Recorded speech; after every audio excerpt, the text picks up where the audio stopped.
They called her the Virgin Queen, England's first Queen Elizabeth. A legend in her own lifetime.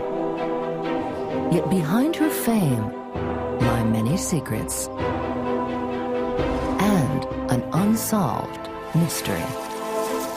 Why didn't Queen Elizabeth marry and provide an heir to the throne? For centuries, rumors have swirled. Claims of illegitimacy, adultery, and even that the Queen may not have been a woman at all, but a man, or somewhere in between. Now, the startling stories and secrets behind England's Virgin Queen.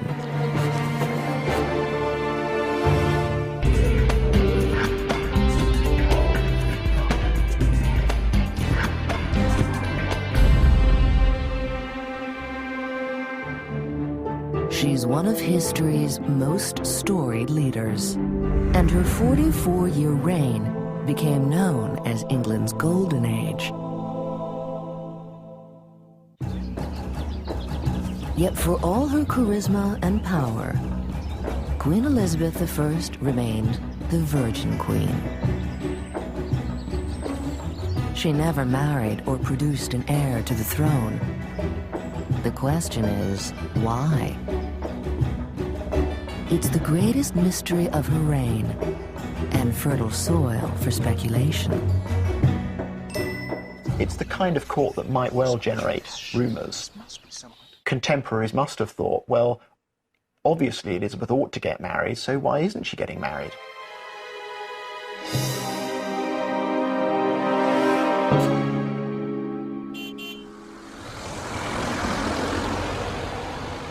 The sleepy village of Bisley claims to have an answer. Located 85 miles outside of London, it hasn't changed much today.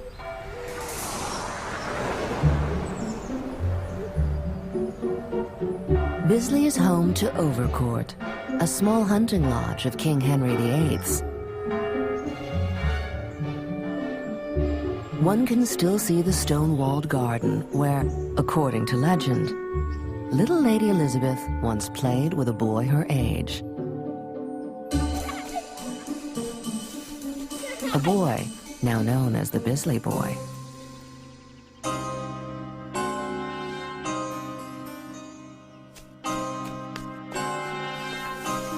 As the story goes, when she is just 10 or 11, the young princess comes to live at Overcourt for a short period of time, while her father, King Henry, is away.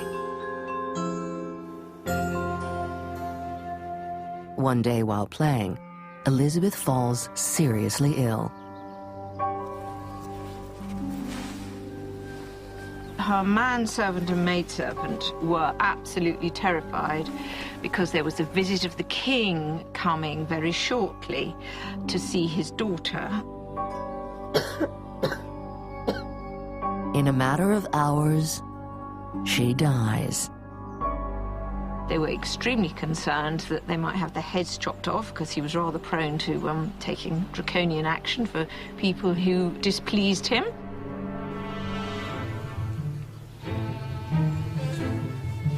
The desperate servants have a stroke of genius. They'll substitute a local child for the dead princess.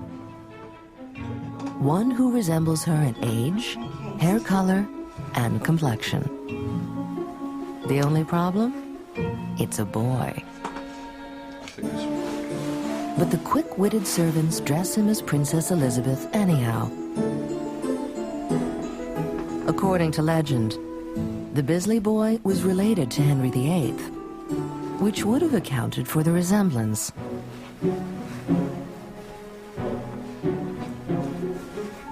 The story has been passed down in this village for over 400 years, and many of the locals still believe it could be true.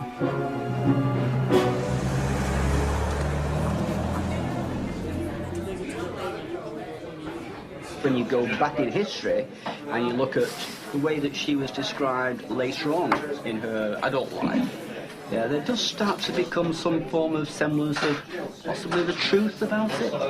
And it is rumoured that this sickly child, having spent time in the country with her bad teeth through eating sweetmeats and her poor complexion, returned to the capital with strong, healthy teeth and a very rosy complexion and a sort of masculine build. So, if indeed a resident of Bisley did sit on the throne of England for a number of years, then we're not going to knock it, are we? Quite appropriate, Colin. Yeah, I think so. Yes. Very appropriate indeed. More than appropriate, yes. For centuries, towns near the village of Bisley celebrated May Day by dressing up a boy in the clothing of a female Tudor royal. The legend provides a nice piece of local color, but much of the story seems outlandish. For one thing, wouldn't King Henry have noticed a change in his daughter? Surprisingly, maybe not. Elizabeth barely saw her father. The relationship wasn't bad in the sense that they had quarrels or there was tension between them, because essentially they were alienated from each other. The deadbeat dad may never have noticed the gender switch. Elizabeth was a forsaken child. She was someone you very rarely referred to. She was basically sort of a skeleton in the family cupboard. You know, someone to be forgotten, to be farmed out to some country house. In fact, there was good reason to pack Elizabeth off to the country.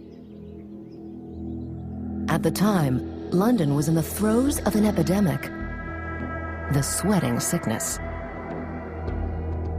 Sweating sickness was particularly virulent in the 1540s and the 1550s. London was a dirty, smelly, unsavory, unhygienic place. Once a victim was infected, the disease could kill within hours.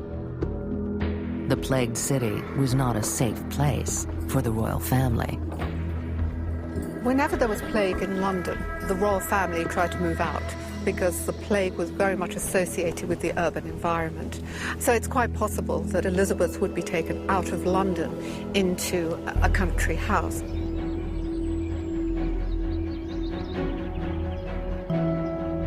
So the young princess may actually have stayed at Overcourt.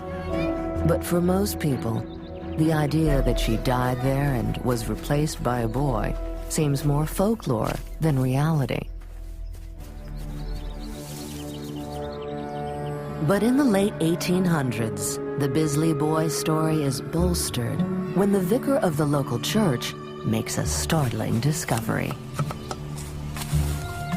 He claims he found a coffin containing a skeleton of the girl born Princess Elizabeth. It is believed that he then reburied the bones. Archaeologist Mark Horton has traveled here from Bristol to examine the coffin. Well, so this is a coffin, all right, a stone coffin. The big question is whether it's Roman or medieval in date. The Romans occupied Britain over 1,000 years before Queen Elizabeth was born. So if the coffin is Roman, it's almost certainly not hers. One dead giveaway of a medieval coffin would be a drain hole at the bottom. Drain holes to let the putrefying flesh go out through the bottom. Otherwise, you tend to get gases building up, and quite often coffins could actually explode with all the bits thrown everywhere. Possibly something there, I don't know. Ah! There it is. Oh, what's that? Horton can now deduce the approximate date of the coffin. The fact it's got drain holes in the bottom makes certain that it's a medieval coffin rather than, say, a Roman coffin. There were lots of Roman coffins around here, and they were much occupied by the Romans. So the fact is, this is a medieval coffin, and I would judge it to date between the 13th and early 14th century. That would be around 200 or 300 years before the young Elizabeth was said to have died at Bisley, around 1543. It's made of... Despite his skepticism, Horton says the age of the coffin doesn't completely rule out the possibility that Elizabeth was buried in it. Whoever was in there would have been reusing the coffin from 200-300 years before. And if that's the case, then maybe the 16th century is a reasonable context, because at that time it was during the English Reformation, churches were being despoiled, abbeys were being dug up and being destroyed. So the likelihood is that there are quite a lot of these coffins just lying around.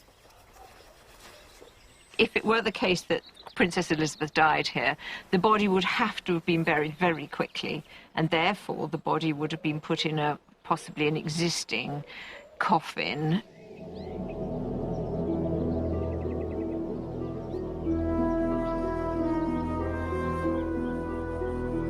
The discovery of the coffin doesn't provide any concrete conclusions, but it certainly stokes the embers of the Bisley story. Then, in 1910, the story catches fire when the hottest author of the day gives the Bisley tale some fresh air.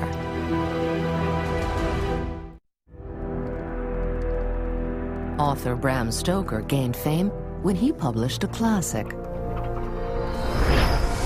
Dracula. 13 years later, in his new book, Famous Impostors, the popular and well-regarded author devotes an entire chapter to the Bisley story. According to Stoker, there were many clues. There are quite sufficient indications throughout the early life of Queen Elizabeth that there was some secret which she kept religiously guarded.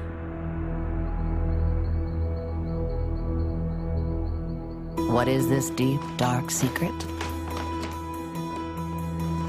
Stoker scrutinizes her writings and notices a drastic change in her prose, as if written by a completely different person.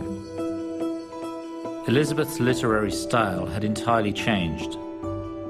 The meager, grudging style had become elegant and even florid, afforded by the study of the Latin and French tongues. With his many observations, Stoker never claims the story to be true, but at the same time refuses to dismiss it out of hand. In one way, there is a duty which the reader must not shirk, if only on his own account, not to refuse to accept facts without due consideration. Wildly improbable as the Bisley story is, it is not impossible. The book ignites a firestorm of more gossip. Much of it centers on anecdotal observations of Queen Elizabeth's masculine features. Some mention her long, thin hands. The carved marble effigy of the Queen on her coffin has extremely long fingers, as do paintings and pairs of gloves. She wore heavy layers of white makeup on her face, which some say could have been used to hide stubble. Though others say she could have been trying to hide scars from a bout of smallpox. She was famous for her high collars and ruffles around her neck. Believers in the Bisley Boy story see that as a convenient use of fashion to hide an Adam's apple. The athletic queen loved to hunt, and she was good in the saddle, able to outride all the women and many of the men in her court. Some portraits of Elizabeth at the time look very feminine, while others look more masculine. And finally, Some claim Queen Elizabeth I forbade a post-mortem upon her passing, suggesting she was hiding something. Still, with all the conjecture, most experts see the story as urban legend. And as a way to deal with a much bigger issue of that era. I think the later part of the 19th century had difficulties with confronting the problem of a powerful woman. One of the ways that they tried to deal with the problem of this powerful woman was to say that Elizabeth was an anomaly. There was something either wrong with her, or she was, in fact, the other way is that she was a man. In the royal family, a powerful and independent woman refusing to marry was a big deal. Parliament and the Privy Council spent a lot of time petitioning her, pressuring her, asking her to choose a husband and get pregnant and have an heir. If Elizabeth were to die as a single woman, without an heir of her body that everyone in England could accept as the next ruler, then the crown was up in the air. Despite the pressure, Queen Elizabeth doesn't succumb to becoming a desperate housewife, fueling rumors and questions of why. But perhaps her parents didn't set her the best example. You might have a dim view of marriage too, if your father cut off your mother's head.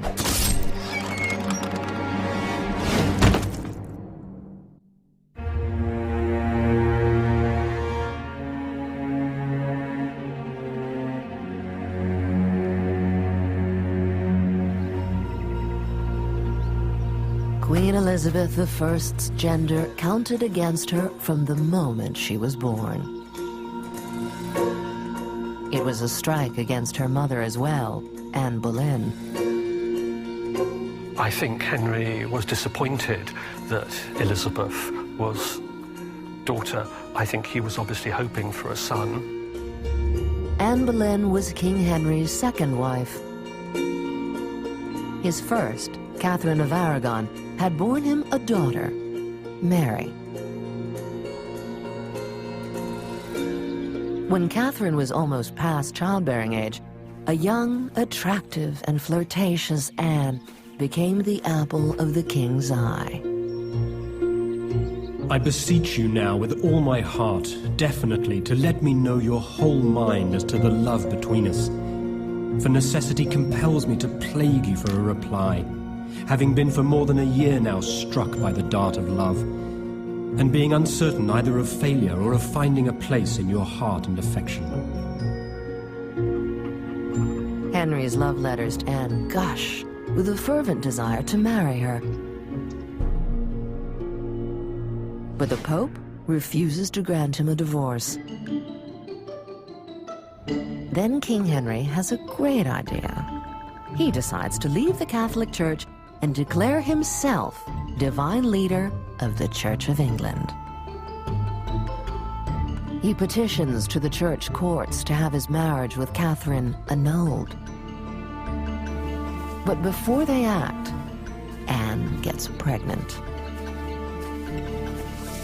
When Anne Boleyn was pregnant, everyone convinced themselves it was bound to be a boy. Certainly Henry did.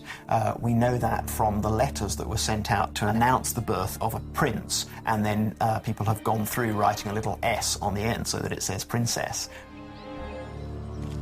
On September 7th, 1533, Elizabeth is born. King Henry is disappointed. He wants to try again, but the results are even more upsetting. The record of Anne's pregnancies while she's queen is rather curious. Princess Elizabeth is born. The following year, 1534, she thinks she's pregnant, but as we know, no child appears. What we then know is that she was pregnant at the end of 1535, early 1536, but then there is a miscarriage. There's debate as to how this disappointment affects King Henry's feelings for his wife.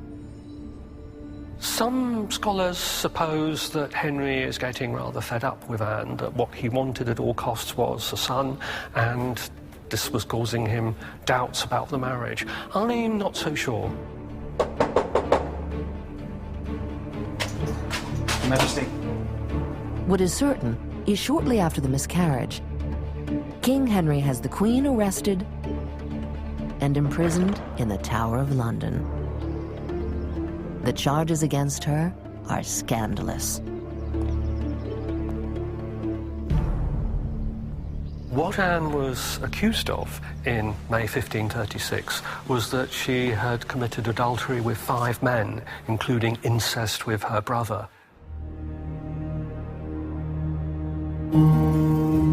The rumours that Anne Boleyn was having affairs, it's difficult to trace exactly how they reached Henry.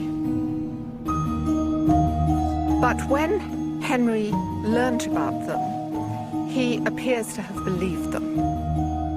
In my view, Anne Boleyn did not have affairs. I think she played flirtatiously with people at her court, but the court was a place where one would be extremely foolish to have affairs. All 5 men are found guilty. They were executed, and painfully so. There was no escape for them. There's no escape for the Queen either. King Henry wants to ground his wife, Tudor style. Princess Elizabeth's mother, Anne Boleyn, is ordered beheaded by her father. Elizabeth is not yet 3 years old. If you're found guilty of treason, hanging, drawing, quartering, disemboweling, your body dismembered, tarred, pickled, stuck on gates or bridges, was a warning. For you to suffer the dignity of Anne Boleyn's death, simply beheading, was a great act of mercy and compassion. And in the circumstances, one that most people would beg for. King Henry's final gesture of affection for his wife is to hire an executioner from France to chop off her head. A sword was cleaner and quicker than an axe, which could take 2 swings. Quite often, either due to nerves or drink, the executioner did bungle executions. It's common practice. That's why you get the practice of the victim often paying the executioner something.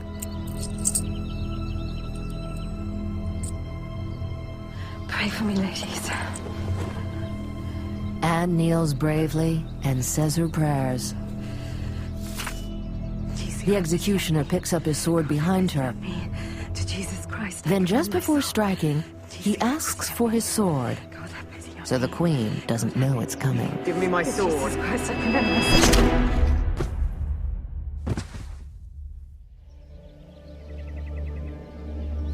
Elizabeth will soon learn a valuable lesson. Life in Tudor England can be cruel.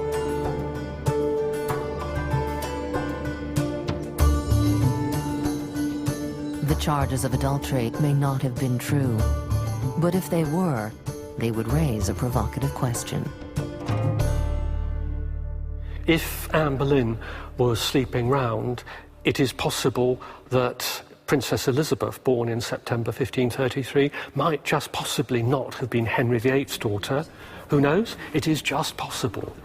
In the end, probably unlikely. It's one of these things which is unprovable, but it's worth just leaving the possibility open. Upon the death of her mother, Elizabeth takes another blow. She is shunned and removed from the line of succession to the throne. King Henry marries his 3rd wife, Jane Seymour, and she gives him the son he had always wanted, Prince Edward. And it was only about 1543 that Henry began to think again about the succession and realized that it was very insecure. He only had one young son, and he needed to ensure that it would continue within his line by making both Mary and Elizabeth his heirs. Now at the age of 10, Princess Elizabeth is officially reinstated and third in line to the throne. Just 3 years later, when she's 13, her father, King Henry VIII, dies. The young princess moves in with her stepmother, who quickly marries a close friend, Thomas Seymour. What happens next between the princess and her stepfather will be a scandal. One so salacious, it may be the reason she avoided marriage entirely. Please stop.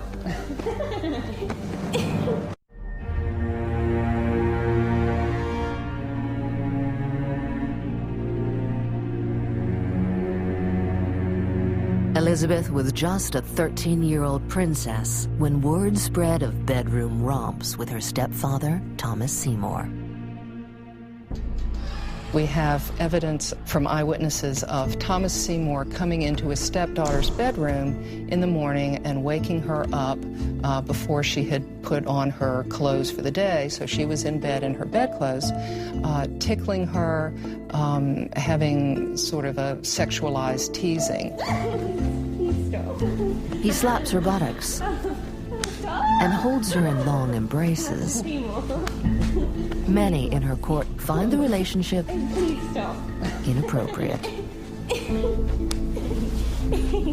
It happened over a period of months, and Elizabeth grew increasingly uncomfortable with these episodes. But it seems pretty clear that Elizabeth did, at times, fall under the spell of Seymour's charms. Thomas Seymour is said to be attractive, tall, athletic, and charismatic. And many believe he is using his charm to woo the impressionable teenager, possibly to satisfy his own ambitions.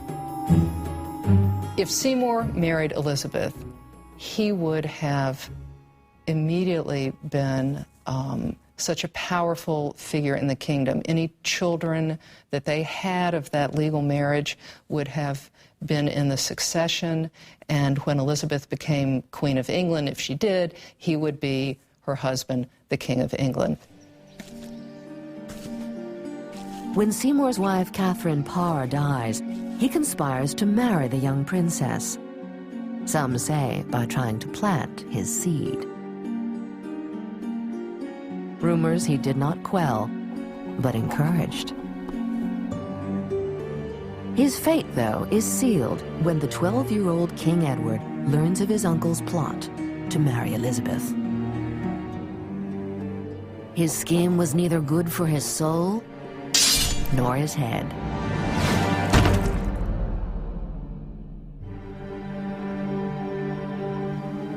As for Elizabeth, Thomas's death has a lasting effect, one that would haunt her for the rest of her life.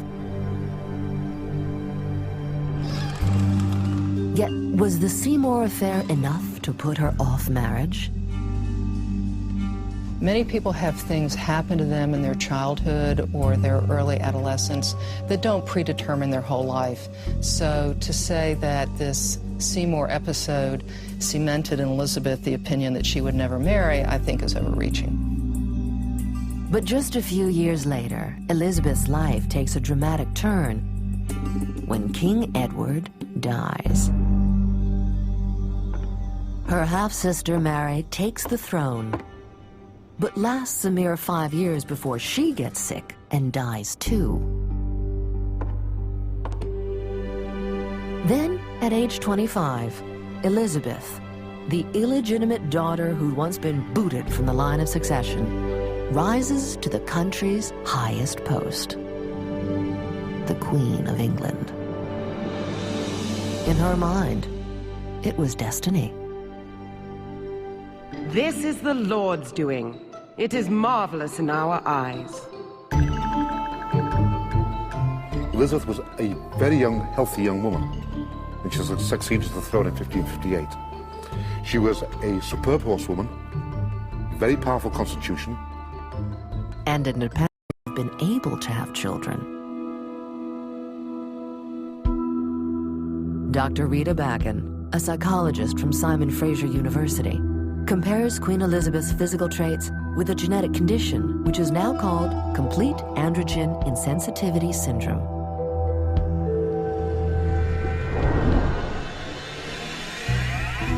People with this condition are born with both male and female sex organs. It is estimated to happen in 1 in 20,000 babies. At birth, a baby appears to have female genitalia. However, a gynecological examination would reveal no uterus or ovaries, but instead, undescended testicles. The testes produce testosterone, but the body doesn't recognize it, so the person develops the appearance of a female. When the child is born, which will be like a normal female baby, nothing else to notice. So nobody will know whether there is any problem until the person will grow, reaches puberty. That's the time the difference will be noticed. The late Dr. Backen's paper suggests this may have happened with Elizabeth. At birth, the midwives and doctors determined her to be a female. But at puberty, Elizabeth may have noticed the condition and decided to avoid any sexual relations. If the theory is true, it would have been Elizabeth's biggest secret, and possibly the reason she didn't marry. On her deathbed, reports claim that Queen Elizabeth firmly decreed that under no condition should her body be embalmed. Was Queen Elizabeth hiding something? The study makes the case that Elizabeth had many characteristics, sometimes associated with complete androgen insensitivity syndrome, and that individuals typically present as attractive, intelligent, and practical. And females are above average height, slim, active, athletic, with notably long and beautiful hands. But obviously, not every woman with these traits has this condition.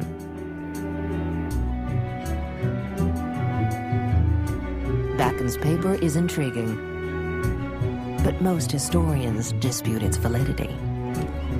For one thing, if the Queen had this condition, what is one to make of the love affair she's said to have had?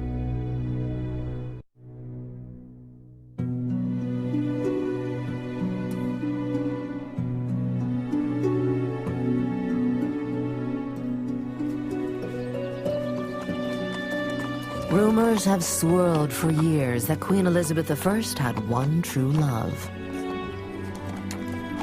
His name was Lord Robert Dudley, her horseman. She had one great weakness and one great passion, I believe. Just one. Just one. That was Robert Dudley. Dudley was extremely attractive.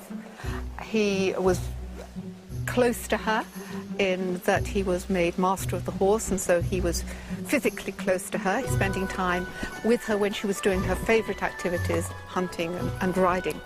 I'm pretty sure from the descriptions that Elizabeth was, as I said, in love with him. Her letters to Dudley hint at their closeness. You are like my little dog. When people see you, they know I am nearby. But as Queen, Elizabeth had to be careful of her public image. As she learned early in life, her romantic relations were never her own. Every decision affected the entire country. And as soon as she took the throne, there was one question on everyone's mind. And immediately people say, you're young, who are you going to marry? We must have a male heir. And this dominates the first 10 years of Elizabeth's reign. In 16th century monarchy, marriage was less about love and more about political alliances. She would engage in marriage negotiations with foreign rulers. However, these negotiations are overshadowed by the presence of Robert Dudley, whom I think Elizabeth was infatuated with.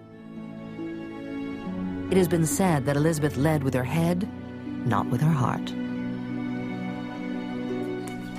But she did struggle with her feelings for Robert Dudley, who, according to rumors, she wanted to marry. But it was impossible. Lord Robert Dudley was already married to Amy Robsart. One of the great obstacles to Dudley's and Elizabeth's happiness was Amy Robsart. She and Dudley had married years earlier. They'd separated. Amy lived her own life while her husband, certainly when he became Elizabeth's leading courtier, Master of Horse, followed the Queen around the country. We know from Dudley's own letters that Elizabeth was jealous of Amy Robsart. It's a 16th century love triangle. When Dudley's wife Amy falls ill, the plot thickens. There were rumours about the illness of Amy Robsart, and it may have been that Elizabeth and Dudley were hoping that Amy would die. Then in September 1560, Amy falls down a flight of stairs and breaks her neck. In the public's eye, the death of Dudley's wife isn't a coincidence. Call for help, quick! Yes, quick! Rumors spread like wildfire that Dudley had his wife murdered to marry Elizabeth. Was this calculated murder by two passionate lovers? There are a number of theories. One is that Dudley killed his wife. From the evidence we have, Dudley was horrified that his wife had died. He realized this made matters worse, not better. Another rumor claims that those who wanted Dudley away from the Queen had Amy killed. And yet another claims Amy Robsart committed suicide. But the biggest question on everyone's mind: did Elizabeth have anything to do with it? It's possible that Elizabeth will have known what was going on if there was a plot. There is some gossip that Elizabeth was aware, but in the end, it's all so circumstantial that I would be very cautious about giving it any great weight. After an investigation, the courts rule accidental death. Still, Amy's death ends any possibility of a marriage between Elizabeth and Lord Dudley. When Amy did die, she died in such suspicious circumstances that Elizabeth's reputation would have been irreparably damaged had she considered a marriage to Dudley. It was brought home to her that it would be political ruin if she went ahead and married Dudley. Elizabeth denied they ever had a love affair. Friends, yes. But lovers? No. And no one could prove otherwise. Although there were rumours that Dudley and Elizabeth were lovers, they did not come from the household of Elizabeth. They didn't come from people who would have been in the know. I don't think Elizabeth would have taken the risk in the first place, because one of the hallmarks of Elizabeth's character is that she's circumspect, she's cautious, she's politically savvy. She would not have taken the risk as far as I can see. Whatever the truth, these rumors follow Elizabeth throughout her reign and her relationship with Robert Dudley. Then, 25 years later, the rumors flare again when a ship is said to have run aground off the coast of Spain. A man announces that he is Arthur Dudley, the bastard son of the Lord Robert Dudley and Queen Elizabeth.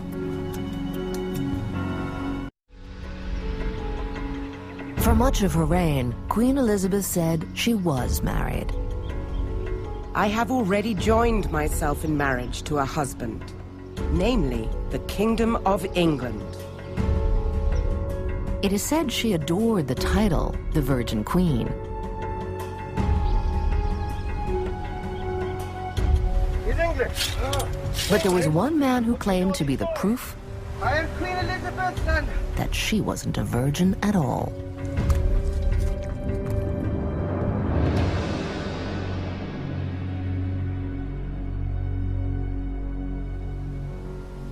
The one story I do believe, which should be investigated, is the story of Arthur Dudley, a young man of 27 years of age, and claims that he was raised in Worcestershire by one Robert Southern. This Arthur Dudley says he's the son, natural son, of Robert Dudley, the Queen, that the Queen gave birth to him. Bolstering the story are records confirming there was a Robert Southern from Worcestershire at that time. Arthur Dudley was taken seriously by the Spanish, and he was also taken seriously by the English agents sent out there to investigate. He was 27 years old, which means he would have been conceived around 1560. Now, if you examine this very carefully, you have Elizabeth and Dudley passionately involved with each other. We know that he had lodgings close to the Queen. Her own minister, Cecil, talks of the deep fervour between them. Darty sees the possibility the Queen could have paid off one of Dudley's servants to keep her pregnancy quiet. We have Elizabeth falling ill somewhat, and in a delirium, she says that Tamworth, Dudley's body servant, should receive £500 as a gift. What did Tamworth know? That was literally millions of pounds by modern-day standards. Assuming Queen Elizabeth did get pregnant, could she really have hidden it from the people of England? Every time she moved around the countryside, it sparked rumors that she was traveling because she was really pregnant and she needed to get away from London in order to deliver all these children. If the story of Arthur Dudley is true, he is physical proof of an affair between Queen Elizabeth and Lord Dudley, and of the fact she was not a virgin. But most scholars find little credence in the story. There were a number of Tudor imposters, some of them more or less believable. But no, Arthur Dudley was not the love child of Robert and the Queen. Whether friendship or love, the relationship between the Queen and Dudley lasted many years. She never really gave up. Despite the passing of the years, despite the fact that Dudley perhaps got married at least twice, this is the man that when he died, Elizabeth locked herself in a chamber and wouldn't come out. The door had to be forced. Particularly as she aged, Elizabeth loved being called a virgin. It justified her decision never to marry. But it created a political crisis. Just who would succeed her? Increasingly, it looked as though she had a way out of the religion and succession problem, which was to look to Mary Queen of Scots' son, James VI of Scots.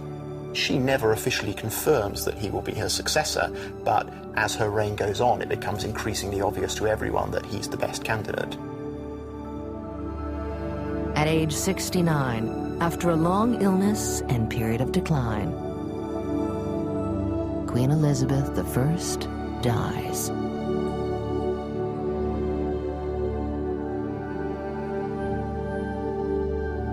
In one of her requests to Parliament, she asked to be remembered as the Queen without a husband.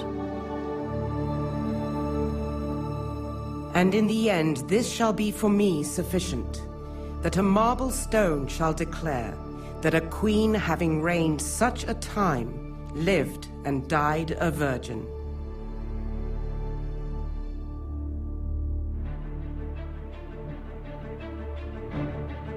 Elizabeth took her secrets with her when she died.